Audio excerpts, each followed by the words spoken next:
Coming up on episode 85 of the Behind the Back podcast, Ben and I talk about the NFL draft, our favorite prospects going into it for the Niners and the Eagles. We talk about all sorts of options, whether they trade up, trade back, what they should do, who our guys are. We break it down. Plus, each of us have a mock draft we want to show at the end there. And then we move on over to the NBA, talk about the NBA playoffs. We haven't picked a bracket yet. We had one prepped, and it's time to let you guys know who we think will go to the NBA Finals and win it all this year. So stick around for that. And then we have to address the news in Sacramento. Scott Perry, new GM of the Sacramento Kings, happened 12 hours after Monte got fired. We talk about that and break down what that means for the Kings moving forward. With that being said, let's get it.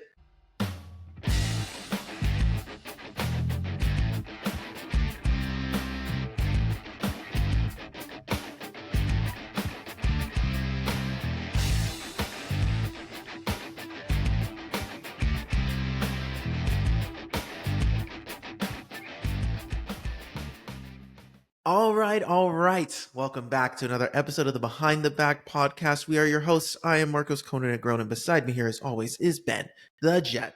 Rets, Ben, how are you, brother? I'm doing great, dude. I am so excited for this NFL draft tomorrow. Yeah, same. So yes, as Ben said, the NFL draft is tomorrow. We're recording the night before on Wednesday, and we just wanted to get as close as we can before we and get all the information we can before kind of narrowing down who our guys were and who we'd want to see join our teams tomorrow. So based off of the title, based off of the intro, you guys know we got a lot of stuff to go through today. So we're going to do our best to, breeze through each topic, each players that we have on our boards, and really just see if we can get a good episode going. So what we're going to do is we're going to start with the Philadelphia Eagles.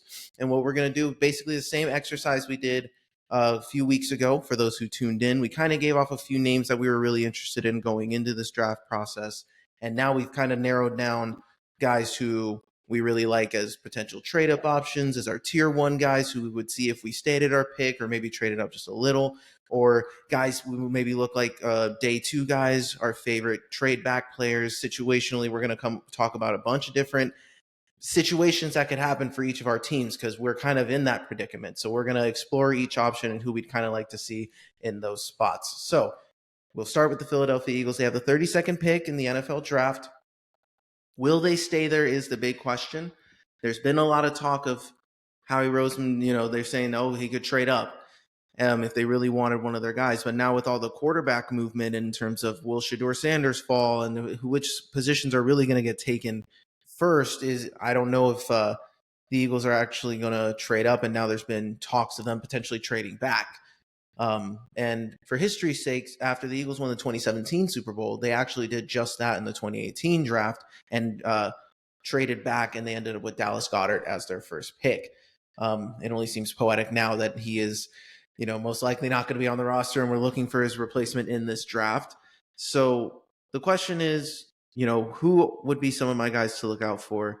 And I wanted to start with some trade up guys. And I really think, me personally, if I were Howie and I was thinking, okay, I would definitely trade up if one of these guys fell in the 20s. I wouldn't trade. I don't think the Eagles are going to trade that much, trade that deep into the draft. I think they would only go up a few spots. I would say anywhere in the 20s, most likely 20 to 24 range, depending on which teams are in front of them and how the board falls. That's going to be the question. Are a bunch of edge rushers going to go early up in the 20s, or are a bunch of interior defensive linemen going to go early? Or are a bunch of corners going to get taken first? Or maybe the wide receivers go higher than expected? So this is, with a weak quarterback class, it's going to create a little bit more chaos on who's going to be there, especially in the late teens, early 20s. So for the Eagles, if I'm Howie, I'm only trading up for 3 dudes.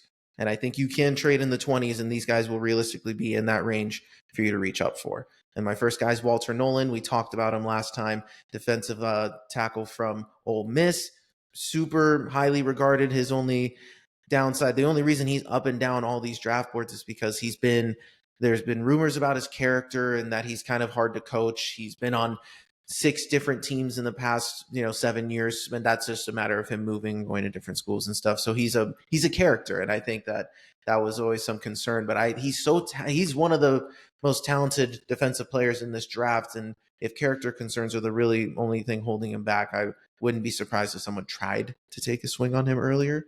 But if he's in the 20s, I would call up and see if we can get Walter Nolan on the board. I don't know how you feel about if the Eagles were to trade up to get Walter. Do you think Walter would go as low as 32, or do you think he's getting taken in the teens? I think he'll get taken in the teens because I think with character issues, you see, some of these things, you just see these as time goes on. And we've seen them a lot more recently as well.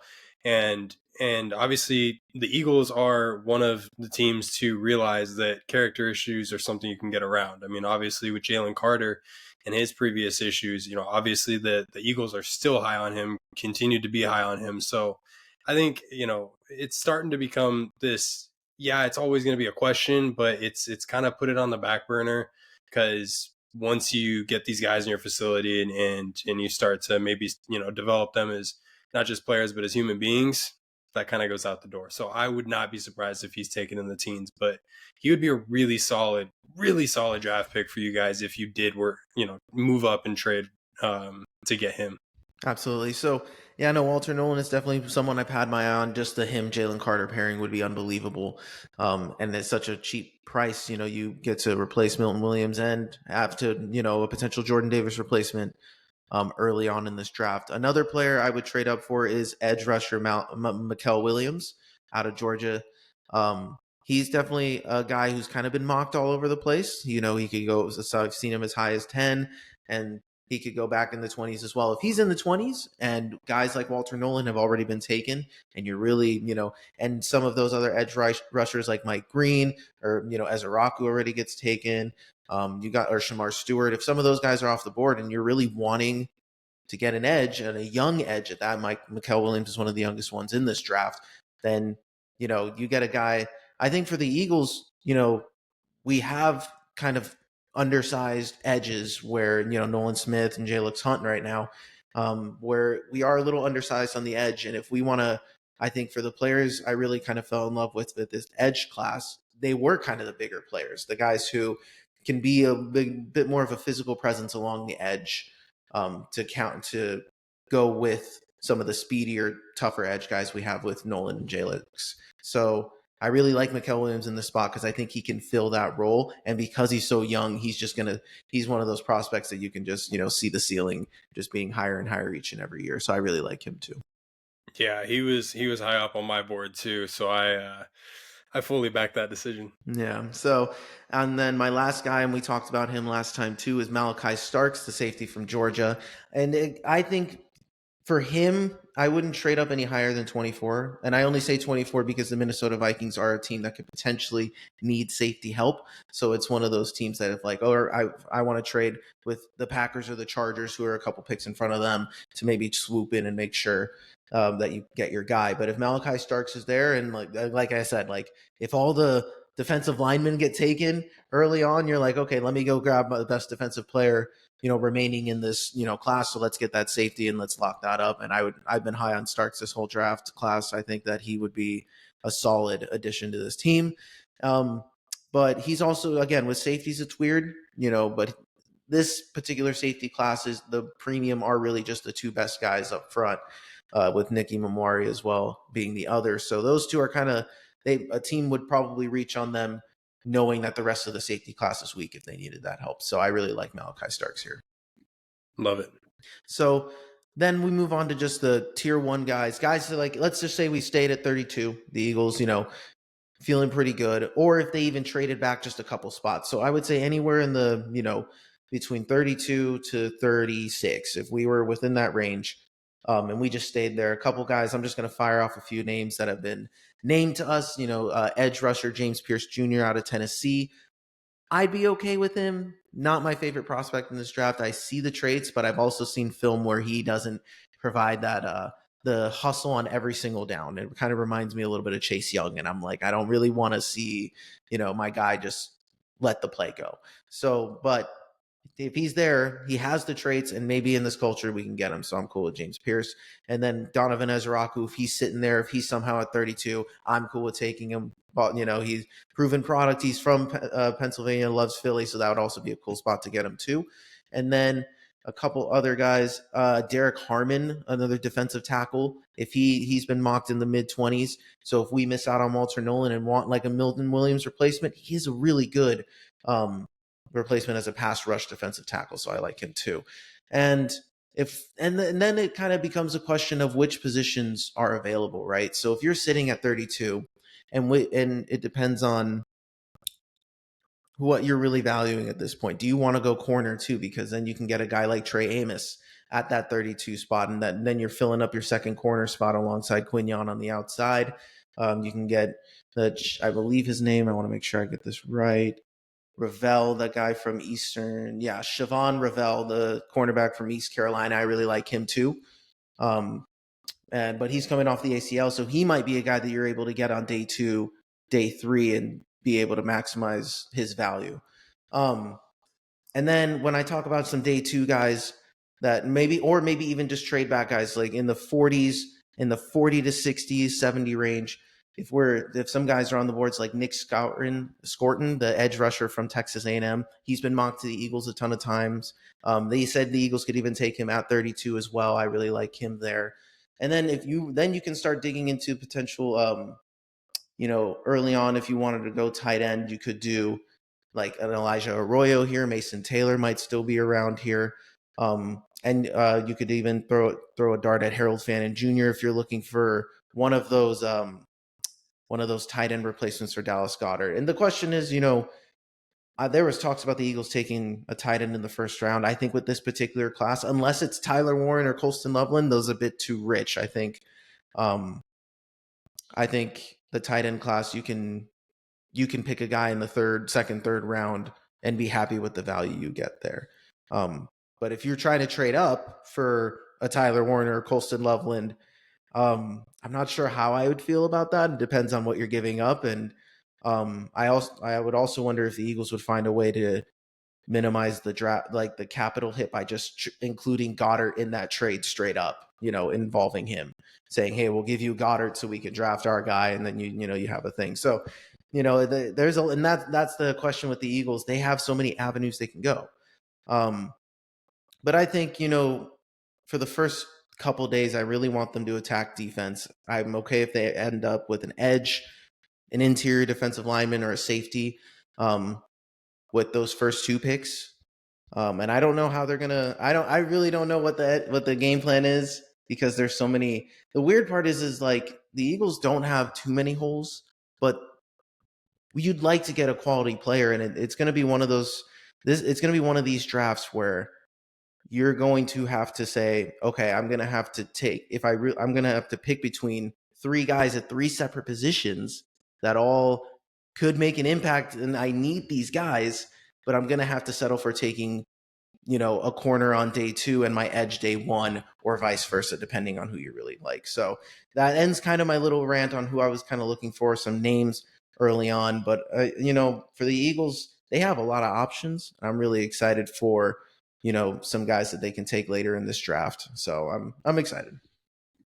Yeah, you got a really solid list going on there, and I like what I like about this draft for both of our teams is there's opportunities, on both ends to trade up, to trade back, even to stand pat. Like there's going to be options on the table, and this is a deep draft, to pivot for a second to the Niners. Like John Lynch described it as, you can find starters on day 2 and even day 3 if you play your cards right here.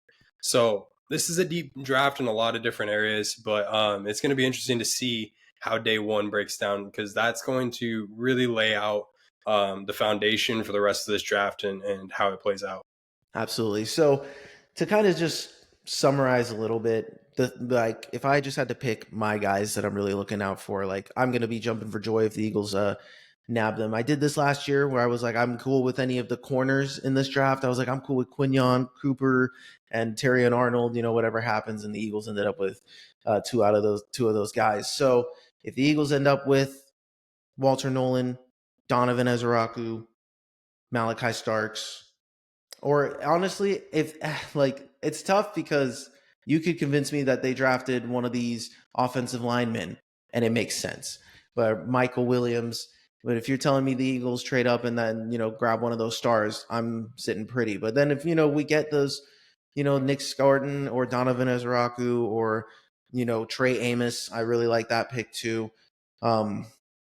Nikki Minwari, there's a lot of names in this draft where you're going to find a lot of guys on day 2, day 3 that are going to make an impact. And that's just, I think there's going to be, this draft might be a little bit unconventional because of the lack of quarterback depth.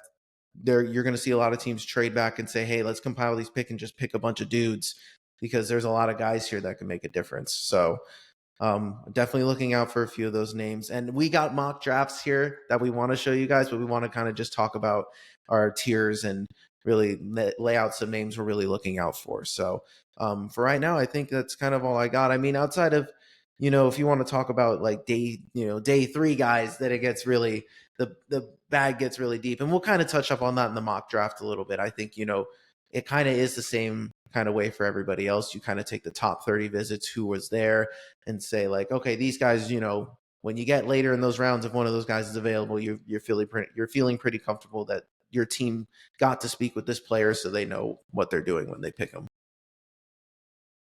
Yeah, absolutely.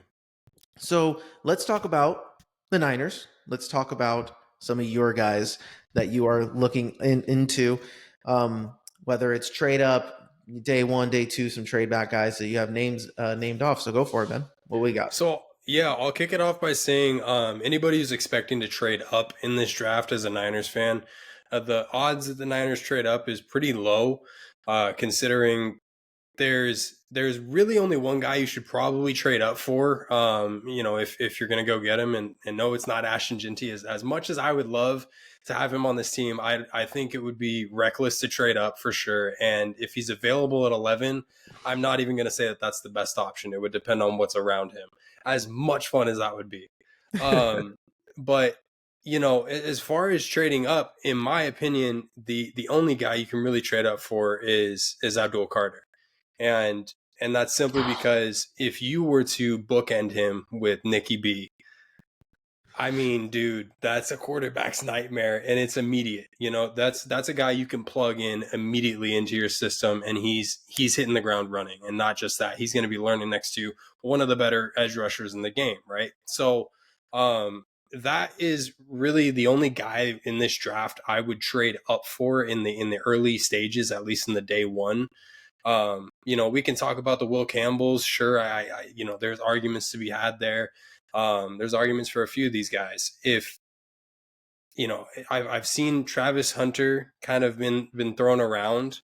I don't think that you should necessarily trade up for him, but there is definitely a conversation to be had if he falls to you that the Niners should take him, because there's 2 elite sides of it. You get an elite wide receiver and an elite cornerback. And obviously there's, conversations of what he should play when he gets to the NFL level, but you kind of get to pick your poison with this guy. And with the Niners organization, this is kind of the best of both worlds, because you get the Swiss Army knife that you can kind of test out in the off season and see, what works best and kind of play this out. So some interesting options. Yeah, it's some interesting options early on. And this is a fun little pick that the Niners have in 11, because there's going to be guys who fall to you. I think the first 10 in this draft, you can't even say are set in stone. You can probably say 5 to 6 of them are set in stone, but the other ones, it really depends how it plays out. So now we'll get into it here. I'm going to go with my first guy that I would take at 11. And he is ultimately my number 1 option that I believe will fall to us. And you don't really have to, have any gambles or have to have things necessarily play out. But it's a name that you had brought up, Marcos. It's Mikael Williams. I really like what he brings to the football field. And, he just, a lot of his strengths play into the strengths of what the Niners are looking to do, especially with Robert Saleh. So I think this pick, while it could be aggressive, it could be something that you could view as, well, you could have traded back for him. You could have done this or that for him. This is the kind of pick that you kind of know what you're getting, and you have a building block there as well, that you get your bookend. This is a bookend that you haven't gotten for Nick Bosa in years, right? And it's also a foundational piece that you know you're going to get production out of immediately, but you're also going to get development out of. So to me, this is one of the top picks, and I know that he hasn't been mocked to the Niners too much. He also hasn't been one of the top guys that even Niners media wants to put at the 11th pick, but he was a top 30 visit, and that tells me, if I'm talking about the top 30 visits for just a second, they had 3 edge rushers that all will be going in the first round, visit their facility. So that right there should tell you how the importance of what an edge rusher means to the Niners, going into this draft. So I'm pretty high on Mikael Williams. I would love to see him here. I would love to see a guy like Shamar Stewart as well. But that would be even more reckless in my opinion. But yeah, that was kind of my first guy here at pick 11. So I don't know what your thoughts on that are. No, I think when you talk about ideal pairings for Nick, I think he's one of the few that make sense in terms of a true opposite side of him. I know Mikel also lined up along the defensive line for Georgia, so there is a little bit of versatility there for Saleh if they really wanted to use him in different spots. And again, he is so young, and then like you just get to mold that into whatever, and he has an NFL ready body ready to go, so he's only just going to get better. And to learn alongside that kind of system, even if it's Saleh for a year, like just getting him in the same building as him, I think will be super beneficial with a lot of this veteran talent around him. So I don't think it for the Niners, whatever ends up happening, if they do just stand pat and pick a dude at 11, that just means that they like the dude, and like don't overcomplicate it. If you like a guy, don't worry about whether you think it's a reach or not. If it makes sense and he's been all over the place, so it's like, some guys that people are going to say like it's a reach and it works out really well. People said that about like Jahmyr Gibbs and stuff, like, so it happens. Like people worry about the draft spot too much, but Mikael Williams is a talent of that level. So if the Niners pick him at 11, that's a win for sure. Yeah, exactly. So I'll start talking about my round 2 now. I'm gonna keep visiting this top 30 here while we have this conversation, because I think for a lot of reasons, it's safe to assume you're probably only gonna, maybe if you're lucky, get 2 or 3 of the guys on your top 30 visits, that you actually end up drafting. Reality is that a lot of these guys are visiting a lot of different teams. So just because your team is having this player visit their facility doesn't necessarily mean they're even top on their list, or that you're even top on their list. And obviously that doesn't necessarily play a role or a factor, but what does is that, obviously there are other teams that are more than happy to take some of these players. So Yep. just because they're visiting your facility doesn't mean it's a sure thing. But what I do want to talk about is the importance of the offensive tackle position and the edge position in this draft. And this is where I'm going to start getting into, this pick 43 for the Niners.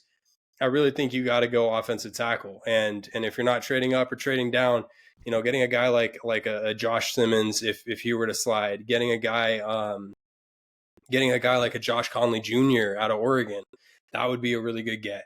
I think you're more likely to get an Ariante Ursery, but there's some names out there, especially with the looming, twilight of Trent Williams, excuse me. With his career kind of coming down to a close within the next few years, you need to address that. You need to get somebody behind him to learn his ways and essentially fill his spots. And on top of that, that's been the conversation all off season and for a number of years now, is get somebody to back Trent, because he's going to be out someday. Well, nobody wants to talk about how many games he's been missing the last few seasons as well. You got to have some depth at that position. It's the safest thing to do. So for me, addressing the offensive line of any way, shape, or form, if there's a better option there, and getting some depth at that position, I think would be a massive success for the 49ers. So the edge is huge, and the offensive tackle is huge. From there, I think you need to focus on your D-line. And, looking at the 30 list again, Darius Alexander out of Toledo He's a really good name. He's going to be around pick 50-ish. So he could be more than available for the Niners if they so chose to, pick him at 43. But if you're looking around like, like a pick 75, for instance, which is also what the Niners have, you're likely to have like a Marcus Mbo, even like an Anthony Belton. Mm-hmm. But Anthony Belton, you could even potentially take at 100. So what I'm kind of getting into here, and I'm rambling, is because there's so many options. The Niners have 4 picks in the top 100, and if you want to just go 17 picks more, we have 6 picks through 117. So there is so many options to essentially build your trenches, to address a lot of the needs that you've needed to for a number of years now, and obviously with the departures this year of certain key positions, there's a lot of different ways to address this in this draft. So those were a lot of my big names, that I threw out there. Mm-hmm. I love the Shamar Stewarts, Josh Simmons, guys who really visited the facility. I would love to get hands on certain of these picks, but the reality of it is, especially on the day 3s, you just don't know how the board's going to fall. And in a quarterback list draft like this one, it's due for some chaos, because it's not just set in stone. You don't know for sure that the top 10 is going to go this way or that way. A lot of seasons when you have 5 quarterbacks going in the first 15 picks, you have a pretty good idea of how things are going to play out, because you know the teams who need what, so on and so forth.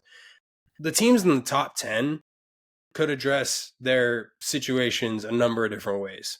So, I would love to tell you right now that the Niners are essentially a set in stone to get this player or that player. But the reality of the situation is we really won't know until, pick 10 is off the board and we see exactly who's out there still. So exciting times. I'm looking forward to it. But, your thoughts on kind of some of the guys that I threw out there, Marcos, and what you think about these 6 picks in the top 117.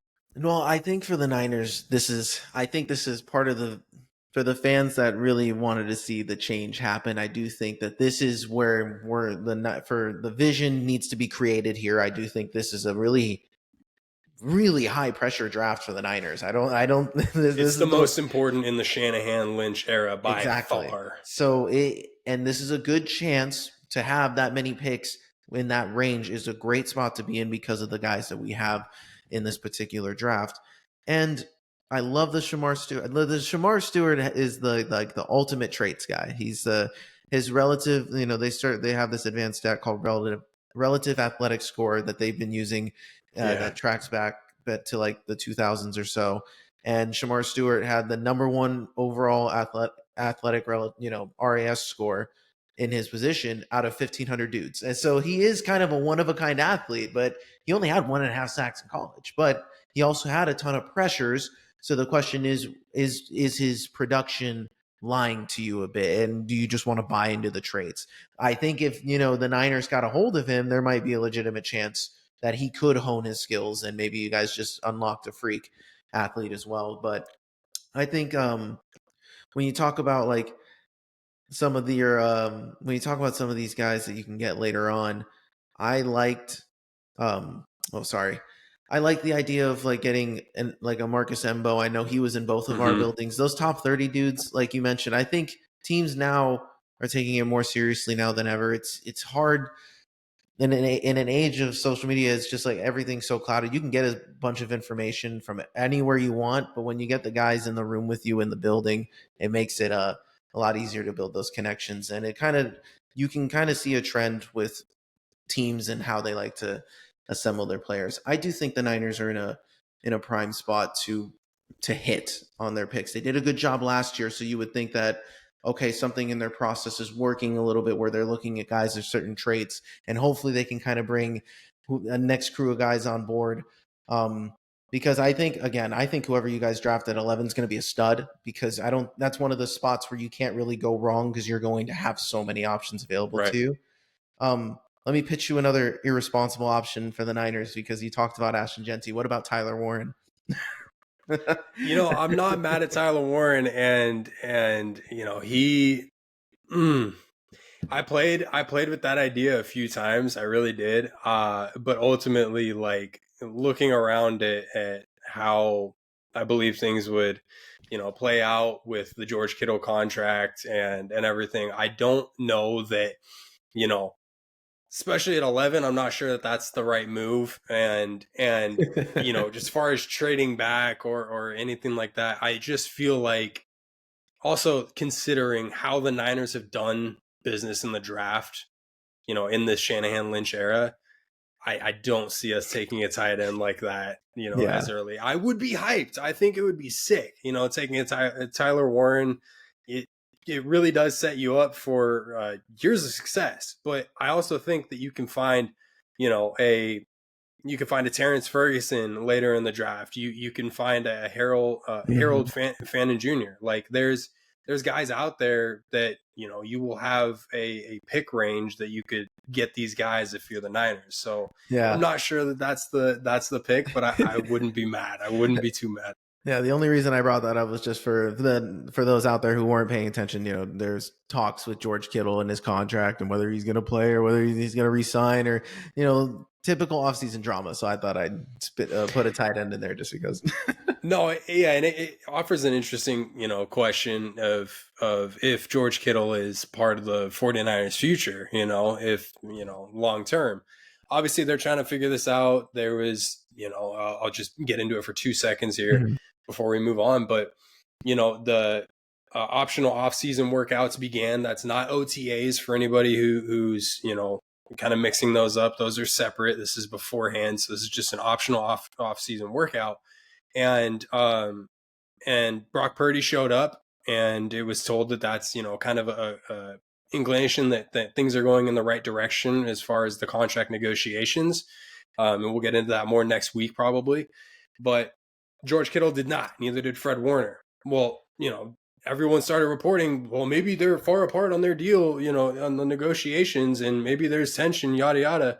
And George Kittle comments, and he was like, "Your sources are incorrect." I So saw he just that. left it at that. It's nice and simple. Y'all need to chill out. This is what people need to realize is Brock Purdy's contract is going to be the first one they get done by all likelihood, because you have to know what that number looks like before you can mortgage more of your future, and figure out what the next steps are. It's kind of like hiring a GM. Well, the next thing he needs to do is, hire a head coach. You can't just start bringing in players and then hire a head coach. That's not how things work. So that's kind of the George Kittle situation. I just want to touch on it for a second, but Yeah, absolutely. No, again, that's why this draft's going to be so interesting for a lot of teams because number one, normally we would have seen trades by now. I think Adam Schefter said this was like the first time in quite a few years where every NFL team owns their first round pick currently. So every team has a first round pick and will pick in the first round, and no trade has been made yet, and that is going to change on draft day because oh they've yeah, been. So that's the thing with this draft, like you really feel good about the first three. Um, and I mean, maybe even the first three. I mean, you would think, Cam Ward number one, you're probably seeing Travis number two, and then you're probably seeing Abdul Carter three yeah. or Abdul Carter two, Travis three, whichever. And then after that, it literally could be anything that's kind of where the draft gets uncertain and gets crazy, and we're going to see trades. I don't think anyone's going to trade into this. I don't think anyone's going to really trade into this top 10 unless a dude like Carter slips to like five, but that wouldn't happen. I don't think. Um, That's a good point, though. I mean, if it's going to take a player like that sliding to a position you wouldn't expect it to, and then mhm. making that offer to a team who's is probably not going to take that player. It's interesting. Yeah, and for those who thought last year, everyone's gonna be like, "Oh, it's crazy last year." And the five quarterbacks taken in the top 15, like this is crazy. And last year's quarterback class was a very highly regarded quarterback class. This year, it is not the same. No, And there's going to be talks of the second best quarterback being picked potentially at the very end of the first round or in the second. So it's like when it's just Cam Ward kind of guaranteed that number one spot. Um, Anything can happen after that. So it does really, you don't know which batches of positions are going to get valued first, and or it is really spread out or even, and one team's going to throw a wrench in and say, we really don't want to pick here. And then that's when I think you'll start seeing teams kind of trade back more so in the early rounds. So I don't know. It's going to be an interesting draft because no one knows what happens. So we'll be interested to see. It's a 3-day event. So especially for the Eagles, we might not have a pick in that first round. And we'll be talking about how the Eagles traded out of it and then picked up some studs on day 2. But that's the same thing with the Niners.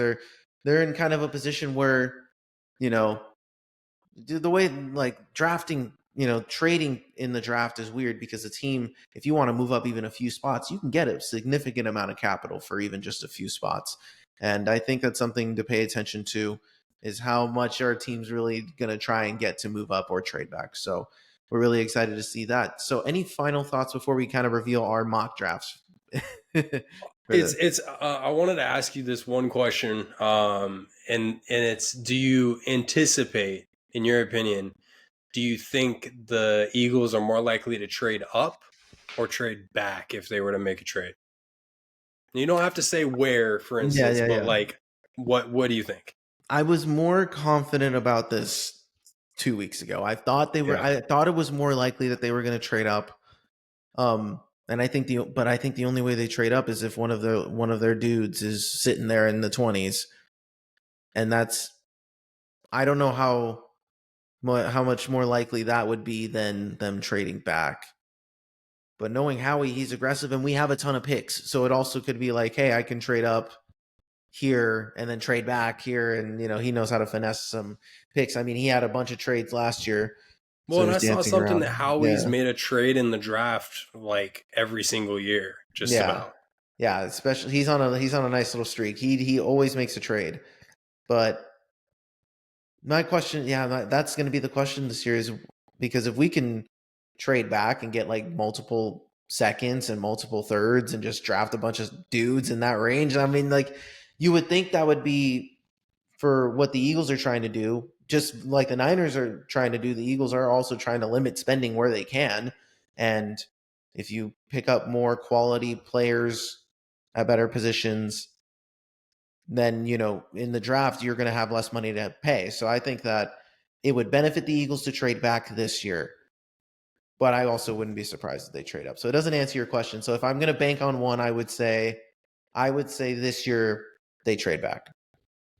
That'll be my bet for this year. That's where I'm at with the Niners. If that same question was asked to me, like I anticipate the Niners to trade back more than I anticipate them to trade forward, and that's it's simply because of what I've seen John Lynch be saying lately. What really stood out to me was when he said something to the effect of, you can find a starter in the second and third rounds of this draft, and even farther if you're playing your cards right. And that to me stood out as a, we're not afraid to trade back if the offer is right kind of thing. Right. Because I mean, look at how the Niners and the Eagles, but look at how those teams have drafted in later rounds, in the more recent, past. It's been, you found success in the later rounds, in the draft. So I wouldn't be surprised if the Niners trade back. It's an interesting question, and obviously it's tough to gauge right now because you don't know how this board is going to fall, and you don't know how day one goes. I mean, how day one goes could tell you a lot about how the other 2 days are going to go. Absolutely. So yeah, that'll be an interesting, it'll be an interesting thing to see what happens on draft night. And I'm mad that you get to find out your answer a lot sooner than I will, on what happens and who gets added to your team. But I know you're excited. I'm excited. It's always a fun day to do draft. And now that we kind of did this draft process, we kind of get to see if any of our guys end up on our team. So we'll be, we're really excited to check that out. I did have one last piece of news that I forgot to mention when it comes to the Eagles. Cam Jurgens did sign an extension. I believe it was 4 years, $68 million, and he with $40 million guaranteed. So that makes him the second highest paid center, right behind Creed Humphrey. Again, the Eagles rewarding another young prospect 2 years before his extension is actually up. So they just they kept this offensive line together for at least the next 2 years. So great addition. couldn't have worked out any better for a Hall of Fame Kelsey replacement. So shout out Cam. I'm super happy that he's here. So Yeah, exactly. And I mean, that right there said it. He earned his money because of the guy he was, filling in shoes for. And because he seemed so flawless of a replacement, you just replaced a Hall of Famer and essentially didn't skip a beat. Yeah, you're getting paid. yeah, exactly. He ends up winning the Super Bowl, helping this team and playing on an injury as well. That will be one thing to monitor as his career goes on. A back injury for a center is definitely something to pay attention to. But he says he's going through rehab. He feels like a new man. He feels good. And yeah, so I was really happy to see that for Cam and the Eagles. That's what happens when you hit in the draft. Your process works and you're seeing these guys develop right before your eyes. So yeah, that's huge news in the football world. We're really excited for the draft. Ben and I we're going to talk next week about all the picks and really, go deep dive. But if anything exciting happens, day one, Ben will announce who the Niners pick and give his take on that right away. In just a short clip. And if the Eagles do, then I will do the same. So we'll see what happens there. But we'll keep tabs on that and we'll break it all down next week. So I'm excited about all that. So the last thing we got to do now is release our mock drafts. So let me pull up our mock drafts here real quick. We will start with the Eagles since that's who we started with today. All right. So here is the final mock draft that I decided to do for the Eagles. So how Ben and I approached these mock drafts, we did want to kind of just set a rule. We didn't want to go overkill and just say, all trades, like this will totally happen. We tried to do something that was semi-realistic in a way that we could see our teams kind of go for. So for the Eagles, I explored a trade back scenario. So I just want to talk about the picks what I did trade-wise real quick before just going over these picks that you see here. So basically, the Eagles had the 32nd overall pick. I decided to trade back with the Raiders, who have the 37th overall pick. And I also included the pick swap of our third-round picks. We had the 96th overall pick, and then I swapped it for the 68th. So it is kind of a good deal. You trade back only 5 spots and get about a 30-spot raise in the third round. So for the Raiders, they wanted a guy desperate enough. So I think it works out. I don't think it's slightly unfair, but I do think it was, you could just say, enough. I do think, I don't think it was this one. It was this next one for, I traded with the Seahawks. I got both of their second round picks, 50 and 52. So I was able to move up from 64 and I gave them my 64. I gave them round 4, pick 134. Round 5, pick 161, round 5, pick 162. And I also threw in, it doesn't show it on here, but I also did throw an addition 2026 second rounder for Philadelphia to sweeten the deal. So then they also get a second round pick back. So then I end up with a 2-2 second round pick. So I wanted to do this so then I could explore the idea of just getting all these mid round guys in the day 2 because I was hoping the board would fall nicely. And I would end up with some quality guys. And if you look here, it did. At 37, I picked Scorton. I had other options here. I had Nicky Manwari sitting right there, but Scorton was the only edge. Ezraku was gone. James Pierce Jr. was gone. All the quality guys were gone, and Walter Nolan was gone. Starks was gone. All my guys were gone. So I was like, okay, let's trade back. Who can I get? And I think Scorton is a good developmental edge to bring along. And then sitting at 50, I don't think he's going to be sitting at 50 in this draft, but Donovan Jackson fell to me. So I took in the interior lineman from Ohio State. Super cool. I talked about him, one of my guys earlier. If the Eagles end up getting him, I'm totally okay with him on this team. And then we talk about Siobhan Ravel Jr., who was sitting there at 52. After him, he was the last kind of those top tier corners that was sitting there on the board. After that, it kind of just fell off into the next tier of guys. So to get one of those top level corners at 52, I felt was important. And then I decided to go with Harold Fannin Jr.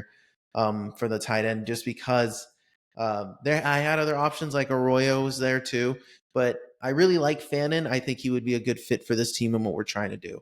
And then the last two, Elijah Roberts and Jalen Travis, they were also top 30 visits. So I put them in there because they were on the board and they were based off of where they are. They were a good value for the position, so I ended up with that. So that was my mock draft of exploring a trade back scenario. I love it. That's sick. All right, so give us a second right here, and we're going to pull up the Niners mock draft. All right, so this is my mock draft, and this one, this was a fun little exercise. Marcus and I did this exercise on NFL Mock Draft Database. It's a database draft simulator that you can, plug and play and kind of see how the cards play out. It's not the most realistic, and you can see by some of my picks here, especially taking a guy like Benjamin Morrison in the second round. I'm probably not going to do that, and I don't think the Niners would either. But he was my best option there. So immediately what I can tell you about this draft was that I did trade back. I traded back 3 spots for the 14th pick. And the biggest reason why was, you kind of alluded to it, Marcos. Sometimes these teams, they will give up a lot to move up. And this is probably an unrealistic one. I could probably see 2 picks, like a pick 14, or rather a pick, 14, and maybe like the round 4 would probably get it done. Mm-hmm. But in this case, the round 6 got it done. I saw it on the table. I'm like, moving back 3, and I know I can still get my guy in Shamar Stewart. I'm all right with that. So I got my guy in Shamar Stewart. I got my edge in the first round. That was exactly what I wanted. From there, obviously, my pick 43 was really weird. There was really no good offensive tackles on the table left anymore. And the D line was interesting. Not really guys that I would take, and definitely not guys who were inside of the Niners facility at any point. And that did play a factor while I was making this draft. So I took Benjamin Morrison. I then went D line, and I got TJ Sanders out of South Carolina.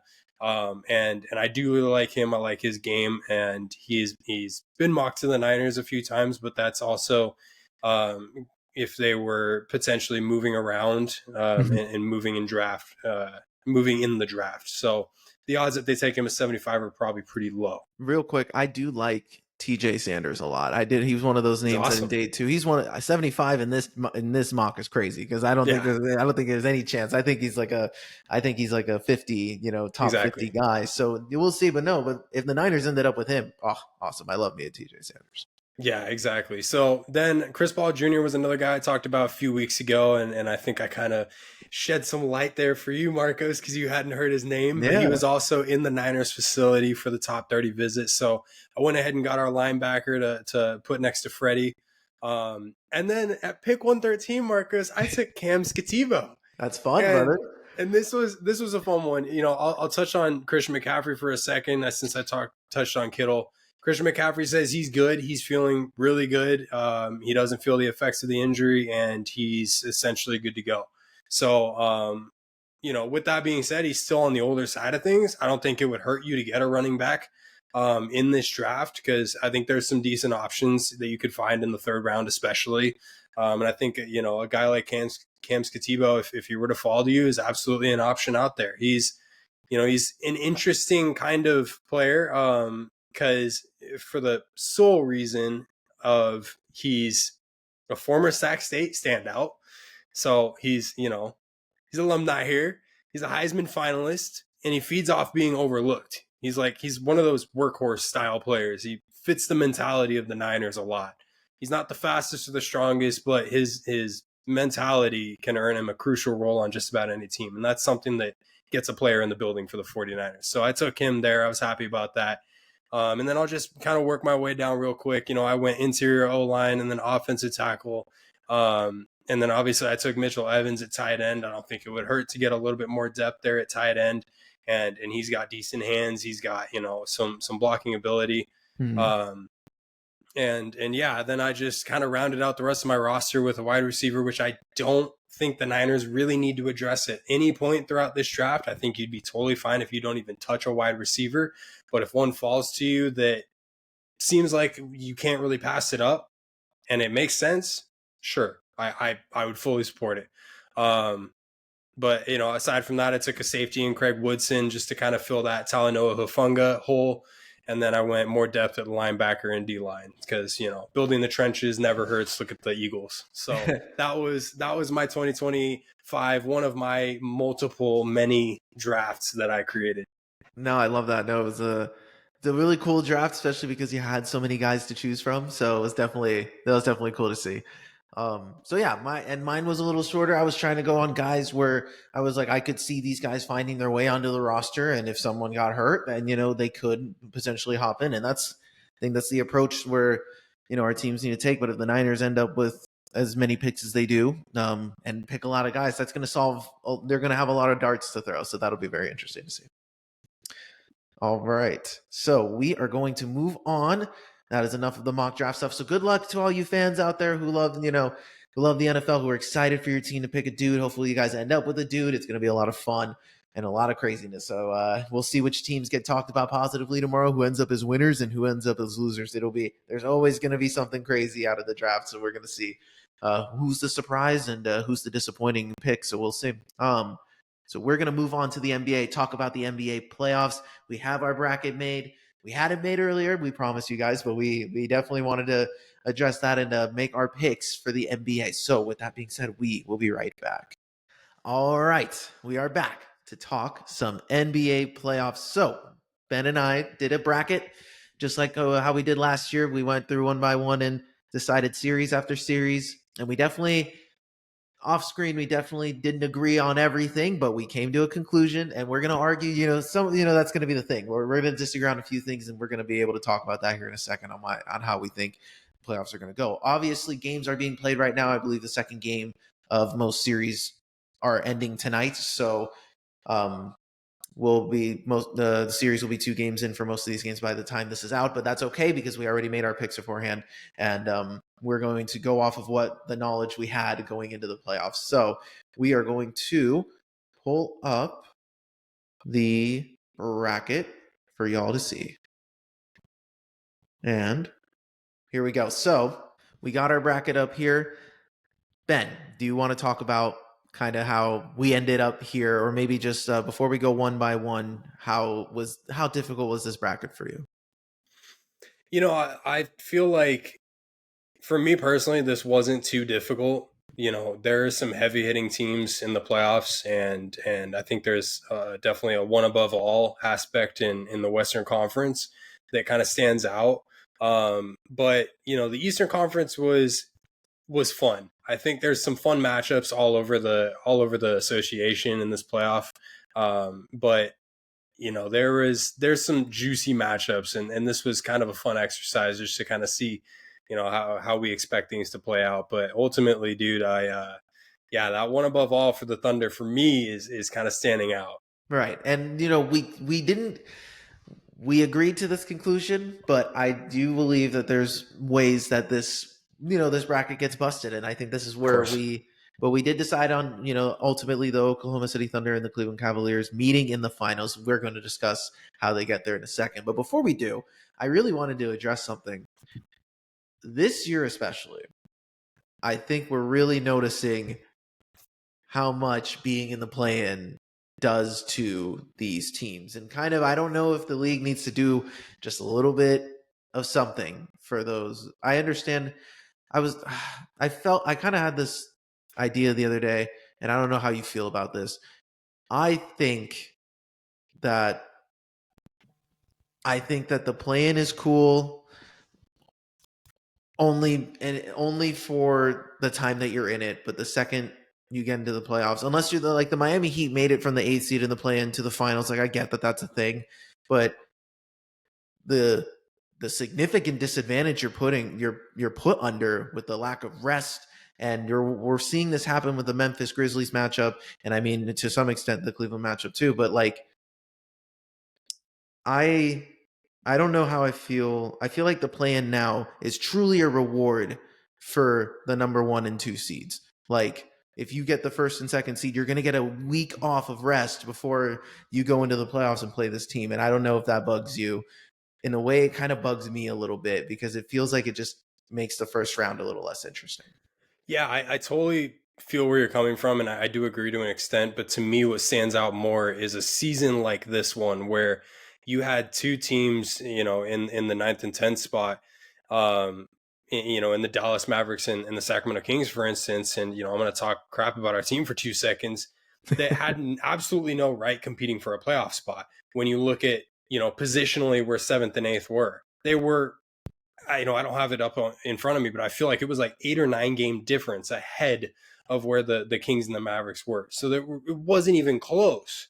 And yet you're going to tell me that these two teams who have struggled all season long to even stay competitive had a shot at a playoff berth over teams who have stayed competitive all season long. And, for all intents and purposes, 2 weeks before the, season ended, had a shot at third place. So that part to me, kind of gets me a little bit more. Right. No, exactly. So so not only that, this year, especially in the West, it really did feel like the top 8 teams were the top 8 teams, and it should have just stayed that way. And I mean, it ultimately did, but you're jumping through these extra hoops and you're taking away the product by putting teams at a disadvantage. And I think that I get it. It's fun when you're a frisky team and like the Kings, who don't really get the playoffs all that often. And next thing you know, you're given an opportunity to kind of be a Cinderella and get into the playoffs where you don't really belong. So I understand the concept, but I did notice that it kind of took away a little bit from some of the juice that you get in these early matchups. And I do think that you're hampering the product by putting one team at a significant disadvantage. But I get it. That's how it works. That's, I understand that you're trying, as a 1 seed, you earn that right. The Thunder didn't win that many games this year just to not get rewarded for it. So I understand that aspect, but I think that was one thing this playoffs so far that I've noticed that really stuck out to me. Yeah, but I mean, at the to kind of wrap it up, the other side of things here is you're already being rewarded as a 1 seed because you're the 1 seed, and you're going to play the worst playoff team, whoever that is. So, yeah, I feel like it's already a reward. It's even more of a reward. It almost feels like you're getting a playoff series off in a lot of ways. Yeah, exactly. And that to me, if I'm the 3rd through 6th seed, I'm a little bothered by that, but you didn't earn first place, so first or second, so I get it. That's true. All right, so let's get into these picks. So let's start in the East, and I think we understood, for everybody, Cavs and Heat, 1 and 8 seed. Miami got here somehow, despite all the nonsense. They've been through a lot of turmoil this year with the Jimmy and everything like that. Davion Mitchell. And Davion Mitchell got them into the playoffs. Him and Tyler Hero definitely played a huge role. That was also, again, in the aftermath of the Kings losing Davion Mitchell. I think it was the same night Davion Mitchell got his team into the playoffs. And we were happy for Davion. We were like, let's go, Davion. Happy to see Off Night, have an opportunity to show up in a primetime game, at least. Yeah, and he did it, again in overtime, and it was just really good to see. It's nice to see him find his spot. But yeah, this Miami Cleveland matchup, 4 or 5, Marcos, 4 or 5. That's the question. I think it's 4. I mean, unless Hero pops off, but even then, I think the Cavs are just too deep. I'm going to say Agreed. 4. So 4 games. Yeah, and then so now we're on the Pacers, Indiana. We picked the Pacers going into this, and the Pacers have a 2-0 lead. Kind of this rivalry per se, this is a chippy in the East. I think this is one of the chippier matchups you get when these two 100%. teams face off. I just wish that Dame was healthy and in shape, and I just wish that both teams were at their best. But I do think this is the year. We picked the Pacers for a reason. We do think the Pacers have the Bucks number a little bit, and the Bucks have been going through this up and down. Giannis has consistently stayed great, but that hasn't been enough for this team lately, and that's kind of been the story of the Bucks all season long.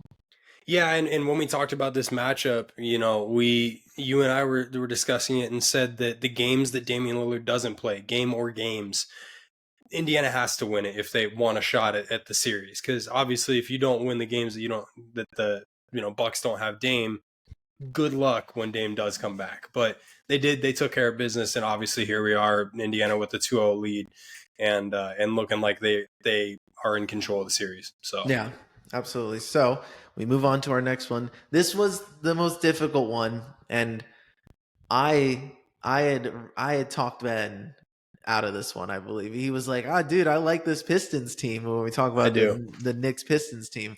And then I watched them and I felt myself. I was like, I was watching game 2 and I was like, dang, I kind of wish we went on the Pistons, but I still thought the Knicks and their experience will win them the series. I think the Knicks, this is the first time this group is also playing in the playoffs together, and they played well during the regular season. The Knicks are one of those teams that can't beat good teams, but they can always beat the teams under them. And I just think like we saw in game 2 how close it was, and even the Knicks, the Pistons, tried to run away with it, and the Knicks got close before it ultimately ended. So I do think the Knicks end up winning this series, but I do think the Pistons give them a fight. It's a 6 or 7 game series for sure. Yeah, and for the bracket, I'll say it's New York. I will not be surprised one bit if Detroit does win it. And Yeah, I kind of stood by that before we even acknowledged that this was our pick, because it reminds me of 2023 Sacramento Kings first playoff berth there, right? It's a similar vibe. And that team is gritty enough and they're messy enough to make any and every game competitive. And obviously, we made this pick, and then they go into New York, and they were able to steal a game. So, and they've had control in both games at one point or another. So, yeah, I still like this Pistons team. Again, won't be surprised, but we'll take New York here, because I do believe it would be more catastrophic for the Knicks if they were to lose this series than it would for Detroit. I think that if we talked about any like the biggest potential upset in the first round, this one would probably be the most. Given all the other first rounds, I would say maybe because I don't know if we could argue Houston Golden State if that's much of a upset, right? So like that's been a debate, but I think because the Pistons are so raw as a team right now, to like beat a team that has all these supposed the Jalen Brunson, Cat, Mikal, you did all this trade, you got Yeah. here for this team, and to lose to the Pistons, a young Pistons team would be so disappointing, I think.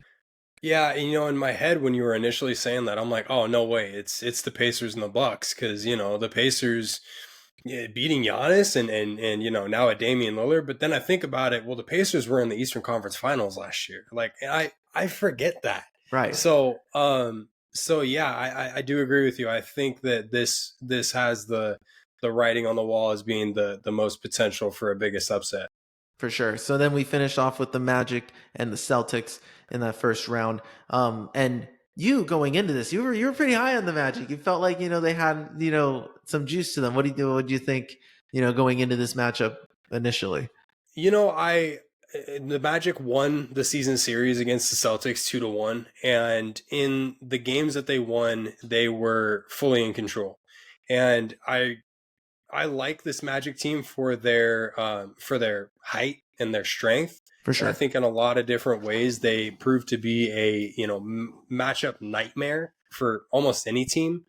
But that was kind of my idea going in. I'll stick to my guns on it, and say it should be a little more competitive. I expect them to, at the very least, pick one of these games up at home. Mhm. But we'll kind of see how it plays out. But ultimately, yeah, I think Boston's got the more experience. They've got the deeper team. They're more likely to go the distance. Right, and we picked this before the JT injury, the Jason Tatum injury, Yeah. and they still won. Then the Celtics still won tonight without him. Jaylen Brown played a huge game, so he's looking fresh. So it's tough, but the Magic can still. I think the Magic can get a game, but their offense has been letting them down all year. So that's been the thing that um, they are physical and defensive enough to make it work. But yeah, that's this year did not work out the way fans thought it would for the Magic. I think they underperformed this year a lot and underachieved. And Paolo had a bad injury early in the season. I think that really just set them back. So then we move on to the West Coast first round. Let's talk about the easiest round, the Thunder Grizzlies. And that was kind of what I was referring to when it came to the plan. The Thunder are beating the Grizzlies by an average of 35 points, and one of them was 50-point win. I'm seeing Marvin Bagley play for the Grizzlies, my dude. Like where the Grizzlies are in, they feel like they were there, just to be there. Like, hey, we weren't going to lose in the play-in. We have enough respect to win in the play-in, and then now let's just get out of here and go to freaking Cancun, dude. Well, I don't know what they expected when you fired Taylor Jenkins with 2 weeks left in the regular season, just hoping to hold on to any momentum you possibly could, or dig any out of the grave. But you fired a head coach that was likely to give you a system that at the very least felt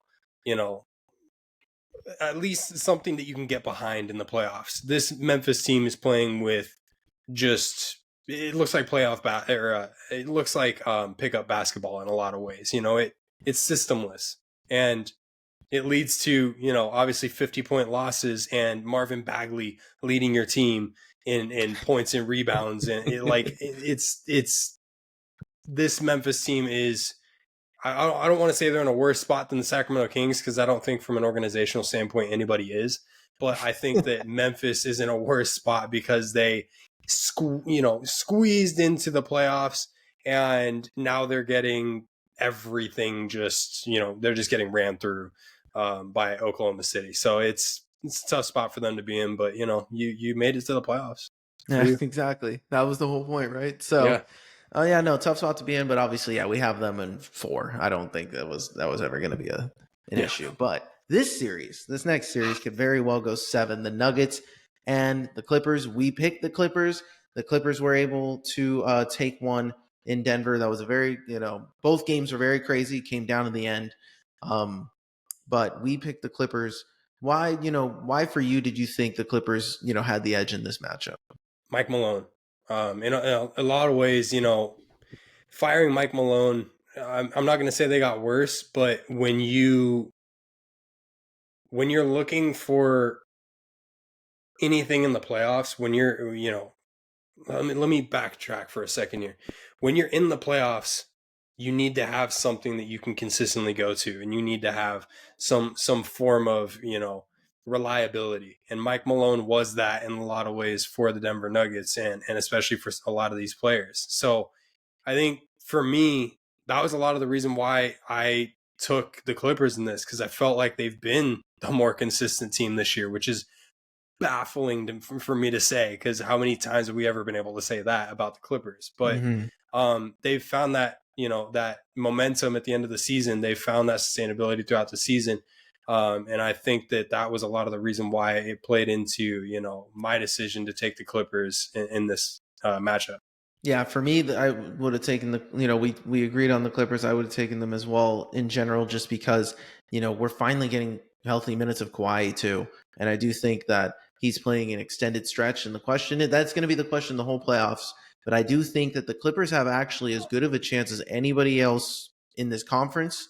And, you could convince me that they could knock out one of these top teams just because of Kawhi Leonard, James Harden. I think with the versatility you have, Norman Powell's the flamethrower. You still have Zubac for size. Like, they have a versatile team. They have a good enough team to beat you in different ways on different nights.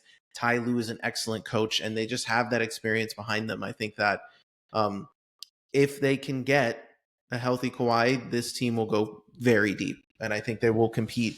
I would not be surprised if they made it to the conference finals. Yeah, I agreed. So let's push on to that 3-6 matchup. The Lakers and the Timberwolves. I think people had penciled in when we talked about this matchup. This one was, it feels like if we pick the Lakers, it feels like the Lakers, but the Timberwolves, are that kind of firecracker team that can surprise anybody. And they did steal a game in LA in game 1 where they went crazy and made 23s, and then they followed that up with a 5-3 game. So we know this series is 1-1, but how many games do you think for this series this is going to go for the Lakers and the Wolves? I said going in 5. I think now it's probably 6.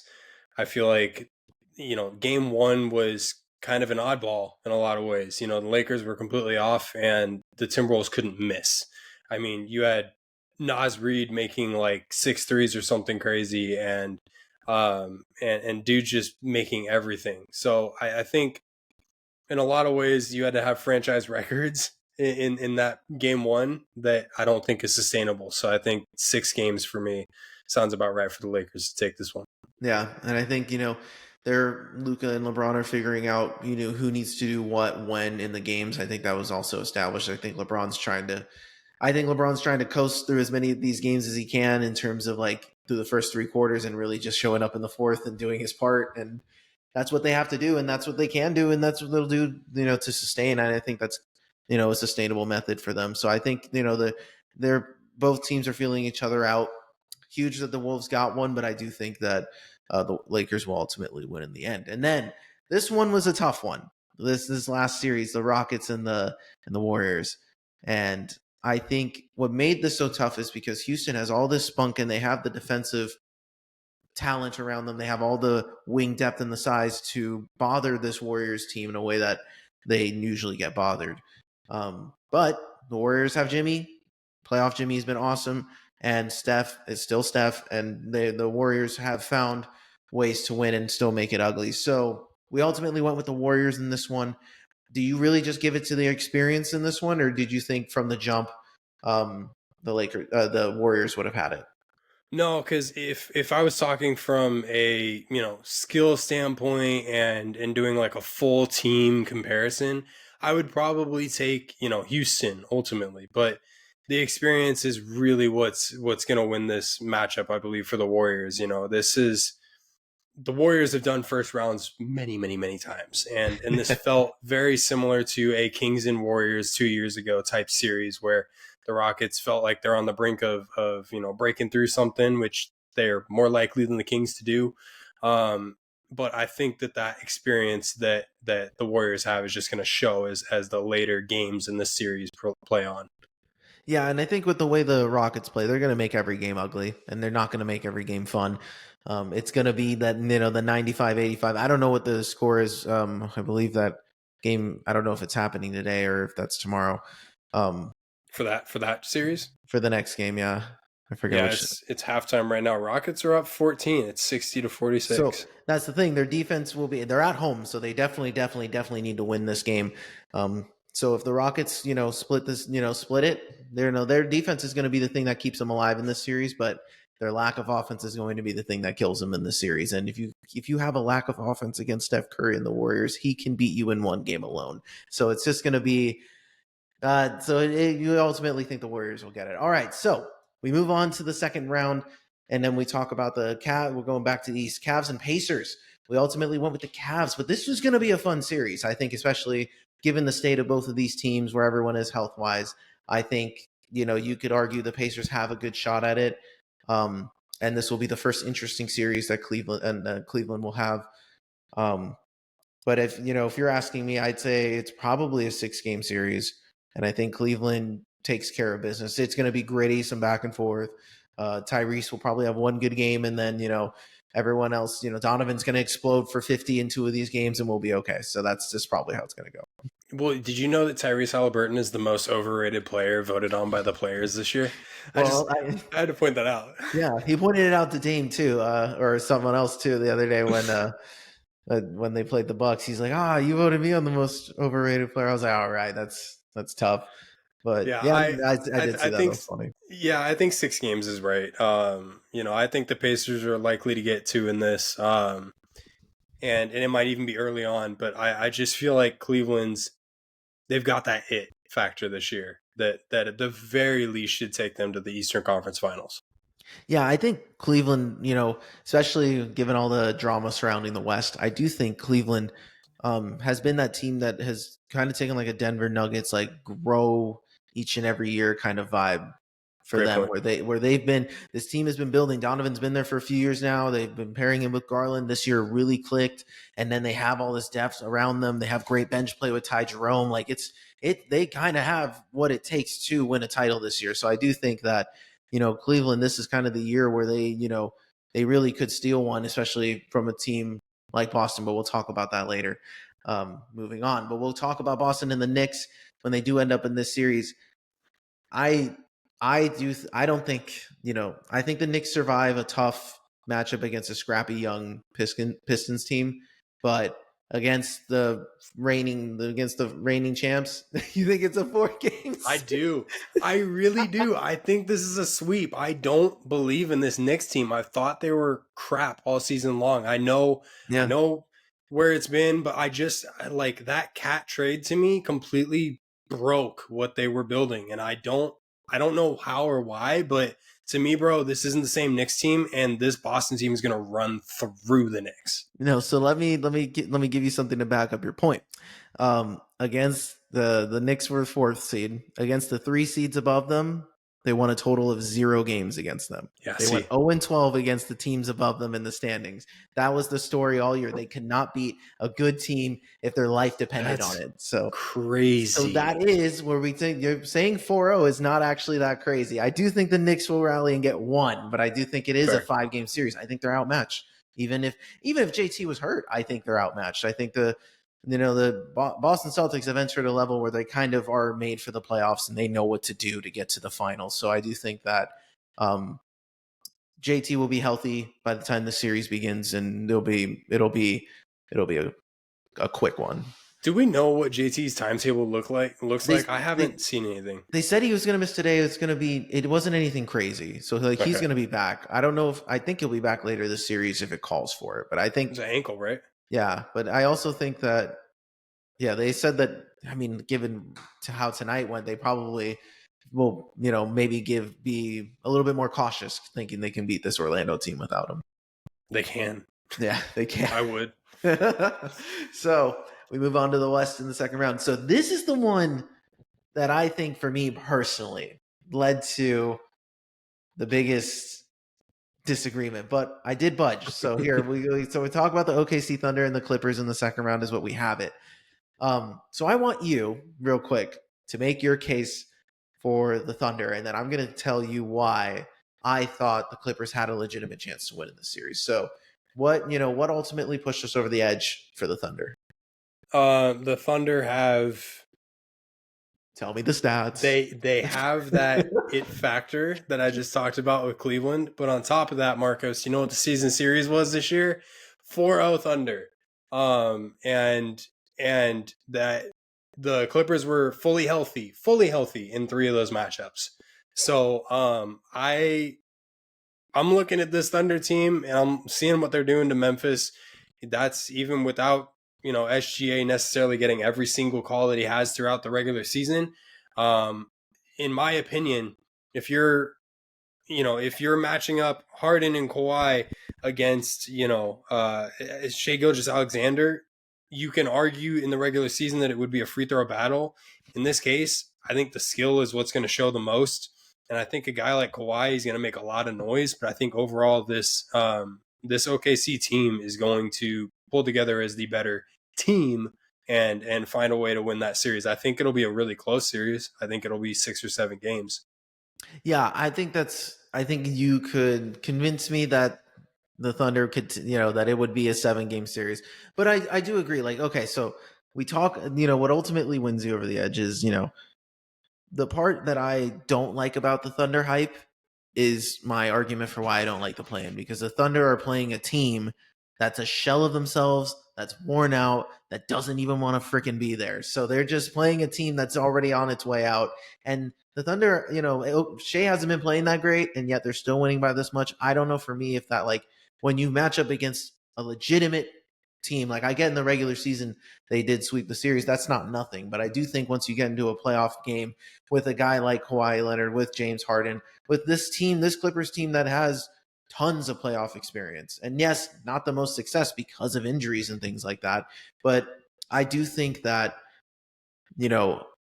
they would have some sort of game plan to at least stay competitive in this series.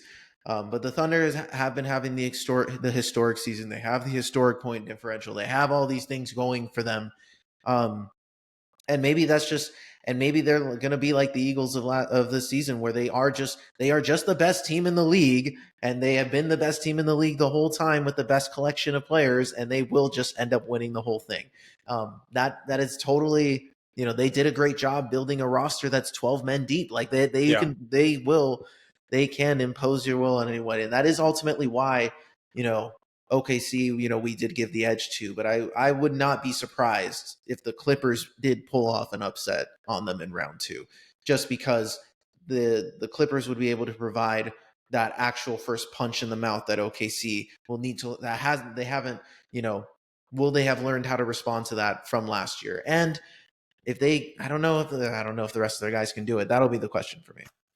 Yeah. And you know what's funny about that statement is, like, I wouldn't be surprised if the Clippers pull off the upset, but I would be surprised with the Thunder losing in round 2. Does that make sense? Yeah. Like if you were to tell me a team with 14 freaking losses on the season loses in the second round of the playoffs, that would shock me more than if you were to tell me that the Clippers beat the Thunder in a playoff series. So that to me was probably a lot more of the reason as well why Hmm. I don't think in good faith I could take the Thunder losing in the second round. Totally fair. All right, so then let's move on to the Lakers Warriors. This one was tough. I think when you talk about both of these Yeah. teams, they like to play the same. They want to go as small as possible and beat you from the outside. So we ultimately went with the Lakers. Do we think that it was just what was your main process? Did you think it was the LeBron and Luca of it all being able to just outduel Steph and survive, the Jimmy Butler duo? Or do you think that maybe a guy like LeBron is just waiting for this series to happen and waiting to just, get his revenge on Steph? I think the NBA is going to do everything and anything and everything to make sure that the Lakers get into the finals. So that was ultimately why. No, I I love this matchup. I think ultimately it's going to be a 6 or 7 game series if this matchup does happen. But for me, dude, it's still kind of the same thing I've been saying about this Thunder team. They've got that it factor. They've been cruising all season long. They beat the Lakers. I think they might have beat them or split the season series with the Lakers this year. But the thing with the Lakers right now is how the question with them is how well will Luka and LeBron mesh in the playoffs. We saw how it went throughout the rest of the regular season. But we've also talked about, and everybody who watches basketball knows this is a different ball game when you get to the playoffs. And now I'm curious to see if the Lakers are able to take that next step in the series against like the Timberwolves and then advance to the next round. And if they're able to find a rhythm, they can absolutely beat the Thunder. I have every reason to believe that's possible to do with LeBron and Luka on your team and deep pieces as well. But 12 men deep, okay, OKC, that's crazy. And having the kind of star power that you do in Shai Gilgeous and the supporting cast around him, that I don't know a better supporting cast in the NBA around a star player right now. Kind of situation that's going on in OKC for me. So that was why I had them advancing. No, Sam Presti did exactly what he was supposed to do with this OKC team. He did the process. This is what everyone thought the process was supposed to be. And you're seeing how well, how it looks when you have a deep roster. And OKC, the Lakers are going to give, I think we saw earlier in the season, before the end of the year when, Luka got that tech and he got ejected from the game. But the Lakers and OKC was a very highly contested game. It was a close game. Mm-hmm. You would argue it'd probably be the best series if it were, to come out of the West. If you got two teams coming out of the best in the West, it would be the best series. And I think that'd be the one you want. Same with the Lakers and Warriors in round 2. The NBA is begging for that script to come true, and probably are going to make that happen too. But yeah, so then we did the West, so we got OKC in the finals for that reason, just because in the West they just have enough. They have enough to get the job done. So, and then we pivot over to the East, and then we got the Cleveland Cavaliers and Boston Celtics. So hear me out. Maybe because I feel good. The easy route here would be to say just like very much like OKC, Boston's a deep team. They won the title last year. This will be good.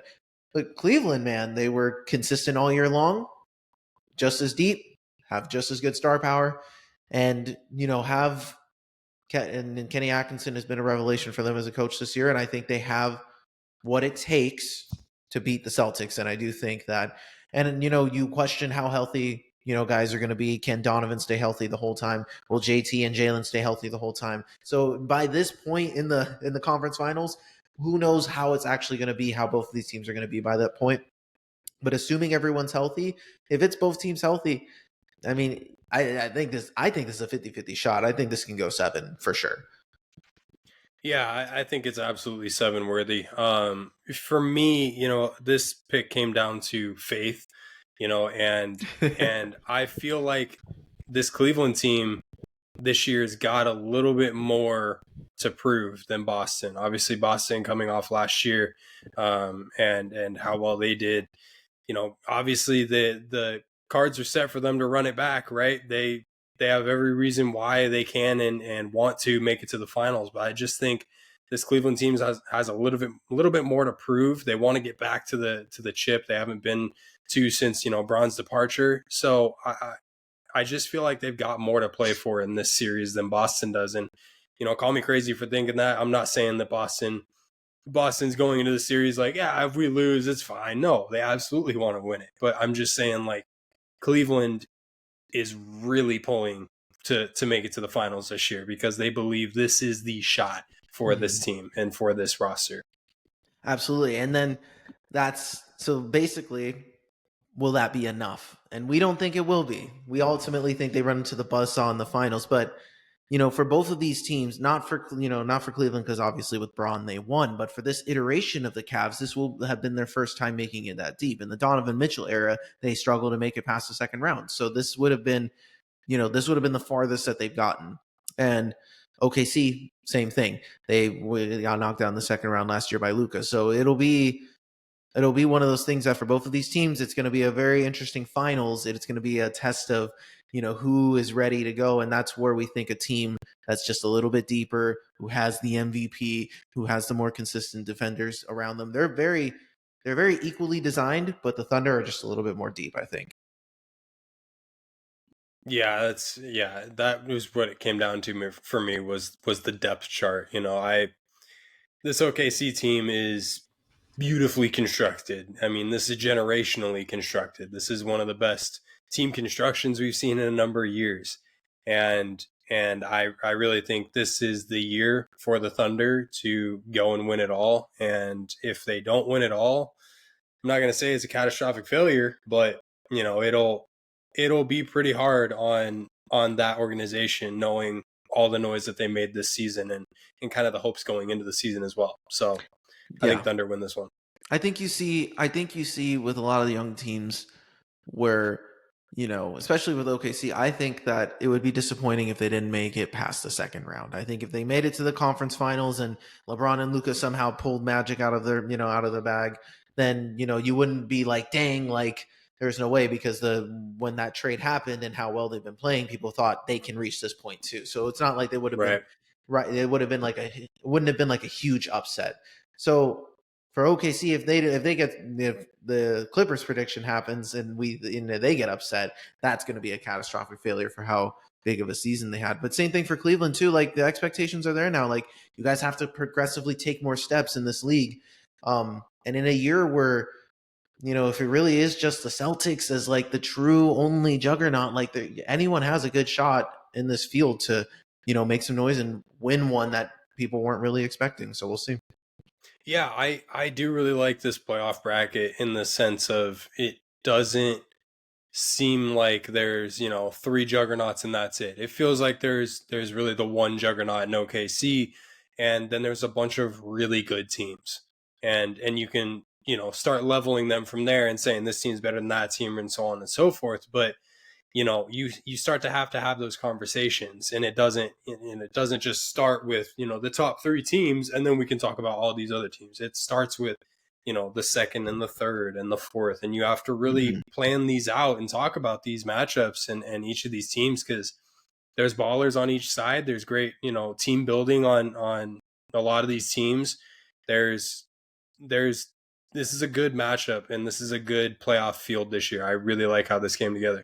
Yeah, absolutely. All right. So we will end that right there for the NBA picks. So yes, we have the Oklahoma City Thunder beating the Cleveland Cavaliers, and OKC ultimately winning the finals this year. So we'll see if that plays out. We'll see. Obviously, the NBA playoffs are a crazy world, and it's a completely different game. So we'll see who ends up on top when this is all said and done. All right. So our last topic, we did have a final thought, and it came in the form of the Sacramento Kings. So last time we spoke about our team, we got eliminated by the Mavericks, and we had just talked about what the future of this team looks like, blah blah blah. Ben had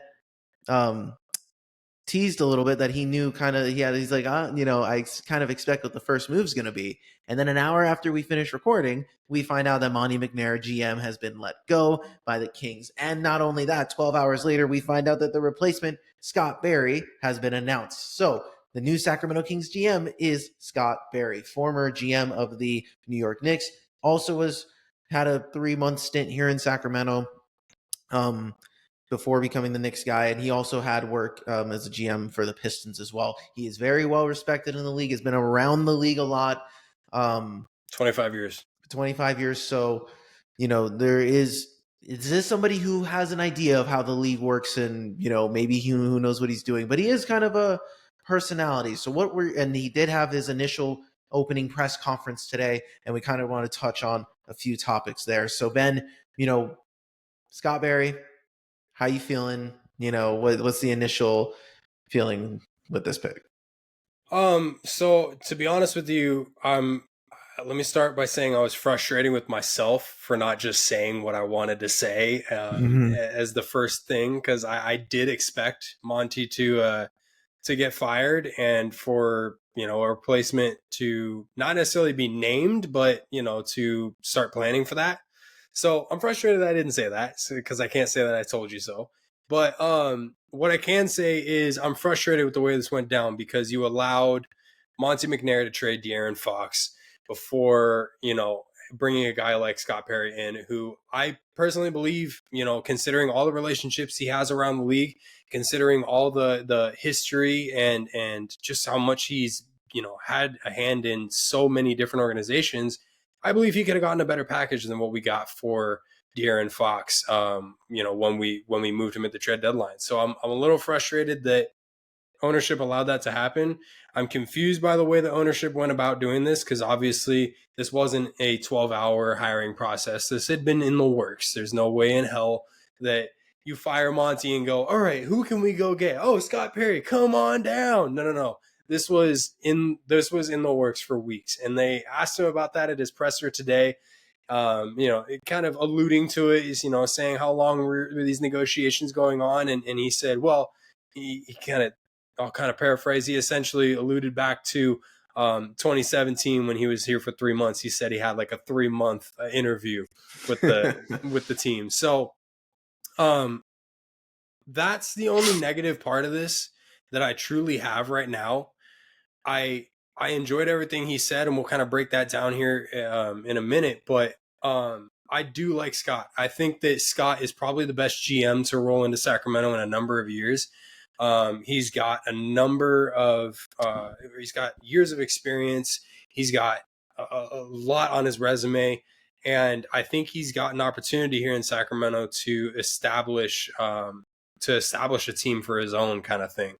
And obviously that's going to be up to Vivek and that ownership group to see if, they actually allow handcuffs off of their general managers.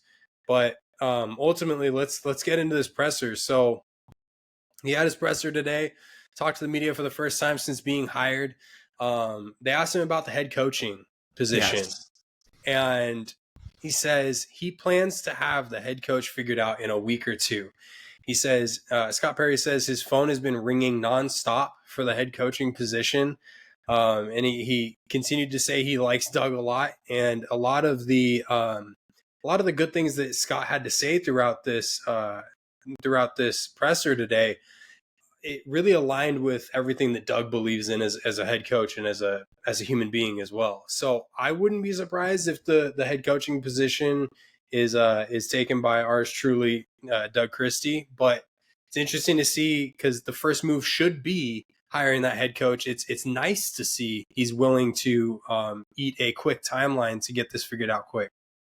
Yeah, and that's going to be the question is, like, who do we really bring in, especially if it's only a week long? I'm sure for a week or two, if we'll see who he brings in the building, what our options really are. Because honestly, if you want to, keep a familiar face, it'll be a question of if these guys want that too. And I don't know how involved, and that was another thing they asked us, how involved, the players voice their concerns and wanting to be more involved in decisions and stuff and want to know more about it. And Scott's just, I think he did a good job, but I wonder, how much how involved is he going to get? He said he's had conversations with the players, but really, what does that mean? And I don't know. I think again, I agree with you. I liked everything he said. I think he's a well spoken guy. He's a straight shooter. He gets to the point. And they asked him about the whole Zach LaVine video of it all, and he was like, "Listen, I understand that I've made comments in the past. I own up to it, but it's not one of those things. I don't mean it personally. I've had conversations with Levine and stuff like that. So, that was one of the one of the first things that came out when his hiring came out was that old video of him kind of trashing on Levine a little bit. So that was kind of a little tough at first. Yeah, but he also said when they asked him about that he's had the good conversations with him and he wants to put pieces around Zach and others to enhance his play and their play, and help him be a winner. So there's kind of two parts of that. The first one is I think everybody's in an understanding now that Zach LaVine is here to stay. That probably stems from a number of reasons. One of them being his contract is completely immovable. And it's one of those things you kind of just got to eat. But at the same time, I think Perry recognizes that while he did have those things to say about Zach LaVine, and while they were true, at the same time, another thing can be true in the sense of you've never really put the right pieces around a player like Zach LaVine to be a winner. So what does it look like when you do put those pieces around a guy like Zach? And what does the future for Sacramento look like when you start to find that stability around that? So that was an interesting point, and I liked what he had to say. Yeah, I also liked, they asked him like what he's going to be, what his role is going to be, what ownership has to say, and he mentioned ownership is letting him, he's working with ownership to take the reins and to kind of make his own team and create an identity. And that was another point they touched up on. They asked him was, what the identity was. And he says, we don't have an identity right now. And that's my job, is to come in here and create an identity. And I want to create an identity of toughness around defense. It sounded very much like Nico Harrison of the Mavs over there saying, I want to build a defensive team. So, cool. So we'll see what happens. We'll see what he's able to do. But initially, I think the way everything went about, classic Kings, it's never ever smooth. It's never ever ceremonious. It's frustrating. Monty did a lot for this team and put this team in a good spot. But I do, for during his time here and got us to the playoffs. And I do think that I agree with you that they shouldn't have let him trade Fox if he was going to be already on the way out the door. I think at that point, just wait till the summer and then trade Fox wherever and let your new GM figure that out if you wanted to get rid of Monty moving forward. So again, it's just what the Kings do best. But Scott Perry, interesting hire. It's going to obviously in this spot, it's a wait and see because there's so much that the Kings, us as Kings fans don't know, and same with the players, like who's going to be here and what really is the strategy. So I'm very interested to see what happens, but this is definitely a wait and see to decide how good this ends up being. Yeah, and the wait and decide has a lot to do with management and Vivek. I really do think that Scott Perry's success has everything to do with how little he is handcuffed here in Sacramento. He was talking about all presser long, and you can say it was a lack of preparation, or you can say it's having a one focus. He all presser long was talking about wanting to find that identity and sustain success. He wants to build a sustainable platform for success. And that was a phrase we heard him say a number of times. And his ways of doing that, one of his big ways is Scott says he wants to meet with the Kings front office members over the coming weeks to see if they fit with his vision. And then he continues to talk about his vision and how this organization will fit with his vision. It's clear that he's not coming in to fall into the same trap that so many general managers here have in the past. So that to me kind of stands out. But again, it all comes back to how much of a leash or handcuff do you have on your general manager? Are you going to let him do his job, or are you going to have everything run through you as an owner and that's going to be the burning question. Yeah, absolutely. So, we'll wait and see. But that's the news that came out of Sacramento. So we definitely thought it was worth addressing. So we will, when we find out more, we will keep you updated. And who knows, maybe we have a coach the next time we talk, but probably not. It'll probably be a couple weeks from now. And I kind of hope it's not rushed. I'd rather take our sweet time and maybe pull off, I hope we do a deep search. I don't want this to be rushed unless he already had somebody in mind coming in already. I think I appreciate his confidence in the way he speaks, but he's like, people really, my line's not bringing off the hook for this job. I'm like, you don't have to like try and flex. We know nobody wants the Kings job, so it's okay. But I definitely thought it was interesting. It is, and reality of it is, it's probably going to be Doug Christie, because there's been a number of players, including Zach LaVine, who've gone to the front office in the last week and said, I want Doug Christie back next year. And I think from that standpoint, it would be pretty messy for the Kings to move on from Doug Christie, especially if it's to a head coach, let's say, that doesn't have much more head coaching experience. And I guess that would, it's going to depend on who they bring in. But yeah, I have a strong feeling the reason why this is a 1 or 2 week process is because I think at this point, Doug Christie is essentially the head coach. It would take, he's probably got 3 guys that he's going to interview that are his top guys.